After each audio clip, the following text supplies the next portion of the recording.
സങ്കീർത്തനങ്ങൾ 127:3 മക്കൾ യഹോവ നൽകുന്ന അവകാശവും ഉദരഫലം അവൻ തരുന്ന പ്രതിഫലവുമാകുന്നു. മക്കളില്ലാതിരുന്ന ഹന്നയ്ക്ക് ദൈവം ഒരു മകനെ നൽകി. അവൾ അവനെ ദൈവം മുമ്പാകെ സമർപ്പിച്ചു.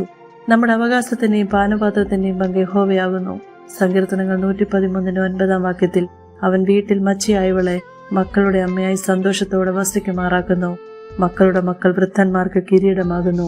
ഏശാവ് യാക്കോബിനോട് ചോദിക്കുന്നുണ്ട്, നിന്നോട് കൂടെയുള്ള ഇവർ ആരെന്ന് ചോദിച്ചതിന് ദൈവം അടിയന് നൽകിയിരിക്കുന്ന മക്കളെന്നവൻ പറഞ്ഞു. ദൈവവചനം പറയുന്നു, മക്കൾ മേശയ്ക്ക് ചുറ്റും ഒലിവ് തൈകൾ പോലെയെന്ന്. നമ്മുടെ മക്കൾ ദൈവത്തിന്റെ അവകാശമായി നമുക്ക് നൽകിയിരിക്കുന്നു. യഹോവയുടെ അനുഗ്രഹത്താൽ സമ്പത്തുണ്ടാകുന്നു, അധ്വാനത്താൽ അതിലൊന്നും കൂടുന്നില്ല. ഈ ഭൂമിയിലായിരിക്കുമ്പോൾ ലോകത്തിന്റെ തിന്മയിൽ അകപ്പെടാതെ വണ്ണം ദൈവിക ഉപദേശത്തിലും ആലോചനയിലും നടക്കേണ്ടതിന് ദൈവത്തിന് പ്രസാദമായി, കുടുംബത്തിനൊരു അനുഗ്രഹമായി, കൂട്ടുകാരുടെ നടുവിലൊരു സാക്ഷ്യമായി, ദേശത്തിനൊരു അത്ഭുതമായി തീരുവാൻ നമുക്ക് പ്രാർത്ഥിക്കാം. നാം ഓരോരുത്തരും ദൈവത്തിന്റെ അവകാശമാ. ദൈവാത്മാവ് നടത്തുന്നവരെല്ലാം ദൈവത്തിന്റെ മക്കളാകുന്നു. അബ്ബാ പിതാവ് എന്ന് വിളിക്കുന്ന പുത്രത്വത്തിന്റെ ആത്മാവിനെ അത്രേ പ്രാപിച്ചത്.